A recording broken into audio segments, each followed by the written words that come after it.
Hello, ഇന്നത്തെ വീഡിയോയിലേക്ക് എല്ലാവർക്കും സ്വാഗതം. അപ്പോൾ ഇന്നത്തെ വീഡിയോ എന്താണെന്ന് വെച്ചാൽ നമ്മൾ ഒരു 2 വീക്സ് മുന്നേ നമ്മൾ കാശ്മീർ ഒരു ട്രിപ്പ് പോയിട്ടുണ്ടായിരുന്നു കേട്ടോ. ഞാനും ഹസ്ബൻഡും കൂടിയിട്ട്. അപ്പോൾ ഞാൻ ഒരുപാട് വീഡിയോസ് എല്ലാം ആ സമയത്തുള്ള ഒരുപാട് വീഡിയോസ് എല്ലാം യൂട്യൂബിൽ അപ്ലോഡ് ചെയ്തിട്ടുണ്ടായിരുന്നു. അപ്പോൾ പഹൽഗാം പോയ ഈ വീഡിയോസ് ഞാൻ ആ സമയത്ത് അപ്ലോഡ് ചെയ്തിട്ടില്ലായിരുന്നു. അപ്പം ഈ ഒരു സിറ്റുവേഷനിൽ പഹൽഗാമിൽ ടെററിസ്റ്റ് അറ്റാക്ക് നടന്ന ആ സംഭവം കണ്ടതിന് ശേഷമാണ് ഞാൻ ഈ വീഡിയോ ഇടാമെന്ന് ഉദ്ദേശിച്ചത്.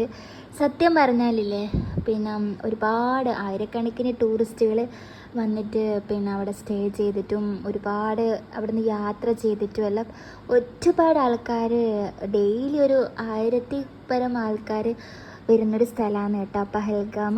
അപ്പോൾ ഇവിടെ നിറയെ പൈൻ ട്രീ കണ്ടോ. പിന്നെന്ന് വെച്ചാൽ ഭയങ്കര അഡ്വഞ്ചർ ആയിട്ടുള്ള യാത്രയാണ്. നമ്മളിപ്പോൾ സ്റ്റാർട്ടിങ് പോയിന്റിൽ നിന്ന് നമുക്ക് കുതിരസവാരി വഴി മാത്രമേ നമുക്ക് മിനി സ്വിറ്റ്സർലാൻഡ് എന്ന് പറയും, പഹൽഗാം എന്ന് പറയും. അപ്പോൾ അവിടത്തേക്ക് പോകണമെങ്കിൽ നമുക്കിതാ ഇതുപോലെ കുതിരസവാരി അല്ലെങ്കിൽ കാൽനട, ഇത് രണ്ടും മാത്രമേ പറ്റുള്ളൂ.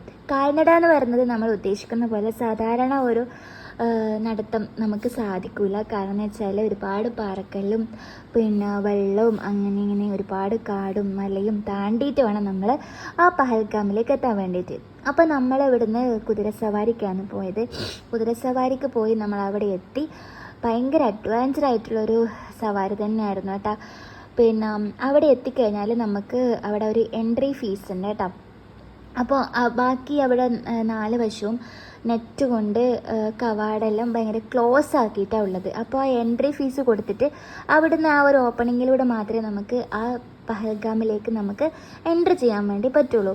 അപ്പോൾ ഈ ടെററിസ്റ്റ് അറ്റാക്ക് നടന്ന അതവർ ചിലപ്പോൾ മുൻകൂട്ടി അവിടെ പ്ലാൻ ചെയ്തിട്ട് എന്തെങ്കിലും ഉള്ളിൽ കിടക്കോ അങ്ങനെയെല്ലാം ചെയ്തായിരിക്കും. പിന്നെ ഈ പൈൻ ട്രീ കണ്ട, ഇവിടെ നിന്നാണ് അറ്റാക്ക് സംഭവിച്ചതെന്നാണ് പറയുന്നത്. ഇപ്പം ഞാൻ സംസാരിക്കുന്ന ആ സ്ഥലത്തു നിന്നായിരുന്നു ആ ഒരു അദ്ദേഹം മരിക്കാനിടയായത്. അപ്പോൾ സത്യം പറഞ്ഞാൽ നെഞ്ച് പൊട്ടുന്ന വേദനയാണ് കേട്ടോ. കാരണം നമ്മൾ ഒരിക്കലും വിശ്വസിച്ചിട്ടില്ല ഇതുപോലൊരു അറ്റാക്ക് ഉണ്ടാകുന്ന സ്ഥലമാണ്. കാരണം വെച്ചാൽ ഒരു ഡ്രീം പ്ലേസ് തന്നെയായിരുന്നു എനിക്കത് ഇത്. കാരണം ഞാൻ ഒരുപാട് വർഷം മുന്നേ ഞാൻ കാശ്മീരിൽ ട്രിപ്പ് പോകണമെന്ന് ഞാൻ ഭയങ്കരമായിട്ട് മനസ്സുകൊണ്ട് ആഗ്രഹിച്ചായിരുന്നു. അപ്പോൾ കല്യാണം കഴിഞ്ഞ ശേഷമാണ് ഇത് സാധിച്ചത്.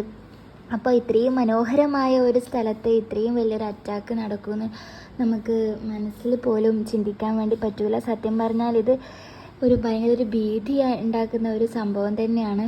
പിന്നെ ഒരുപാട് ഇവിടുത്തെ ആൾക്കാരുടെ വരുമാന മാർഗം എന്ന് പറയുന്നത് സത്യം പറഞ്ഞാൽ ഈ പഹൽഗാമിലേക്ക്, അതായത് എത്രയോ 100 മീറ്ററിന് അധികം അങ്ങാണ്ടുണ്ട് തോന്നുന്നു അവിടുന്ന്. അപ്പോൾ അത്രയും ദൂരം ഈ കുതിരസവാരി നടത്തിയിട്ട് അതിൽ നിന്ന് കിട്ടുന്ന വരുമാനമാണ് ഇവിടെയുള്ള ആൾക്കാർക്ക് ഏക വരുമാനം എന്നാണ് തോന്നുന്നത്. അത്യാവശ്യം നല്ല വരുമാനം തന്നെയാണ്. കാരണം അത്രയും ദൂരം യാത്ര ചെയ്യണമെങ്കിൽ 7,000 8,000 അങ്ങനെ അവർ ഓരോരോ പൈസയായിട്ട് ഓരോരോ ആൾക്കാരെടുത്ത് മേടിക്കുന്നുണ്ട് കേട്ടോ. പിന്നെ ഈ കാശ്മീരിൽ അവിടെ പോയാൽ സത്യം പറഞ്ഞാൽ നമുക്ക് ഒരുപാട് അനുഭവങ്ങൾ ഉണ്ടാക്കും. അവർ നമ്മുടെ മതം ഏതാന്നെല്ലാം നമ്മൾ ഒരുപാട് പേര് നമ്മളോട് ചോദിക്കാൻ തന്നെ ഇടയായിട്ടുണ്ട്. അപ്പോൾ ഇതാ കുതിരസവാരിയിൽ പോകുന്നത് തന്നെ നമുക്ക് ഭയങ്കരമായിട്ട് ടെൻഷൻ പിടിച്ചൊരു ഇതാണ് കേട്ടോ. ഞാനെല്ലാം ഒരുപാട് പേടിച്ച് വിറച്ചിട്ടുണ്ട്. ഞാൻ ഒരുപാട് കരഞ്ഞിട്ടെല്ലാം ഉണ്ട്. കാരണം ഇങ്ങോട്ടേക്ക് സാധാരണ നമുക്ക് റോഡിലൂടെ തന്നെ കുതിരേൻ്റെ പുറത്തൂട്ട് നടക്കുമ്പോൾ നമുക്ക് ഭയങ്കര പേടിയായിരിക്കും. പക്ഷേ ഇതെന്താ വെച്ചാൽ വെള്ളക്കെട്ടും അങ്ങനെയെല്ലാം ആ സ്ഥലത്തൂടെയാണ് നമ്മൾ കുതിരപ്പുറത്ത് പോയത്. അവിടെ പോയിട്ട് അവിടുത്തെ കാലാവസ്ഥയും നല്ല തണുത്ത കാലാവസ്ഥയെല്ലാം കൊണ്ട് അടിപൊളിയായിട്ട് നമ്മൾ എൻജോയ് ചെയ്തിട്ടാട്ടാ നമ്മൾ തിരിച്ച് കുതിരപ്പുറത്ത് തന്നെയാണ് നമ്മൾ അതേ സ്റ്റാർട്ടിങ് പോയിന്റിലേക്ക് എത്തിക്കുന്നത്. അപ്പോൾ ഇത്രയും നല്ലൊരു സ്ഥലത്ത് ഇങ്ങനെ ഒരു സംഭവം നടക്കുമെന്ന് പ്രതീക്ഷിച്ചിട്ടേ ഇല്ല. അപ്പോൾ ഇന്നത്തെ വീഡിയോ ഇത്രയുടെ അടുത്ത വീഡിയോ ആയിട്ട് കാണുന്നവരെല്ലാവർക്കും ബൈ.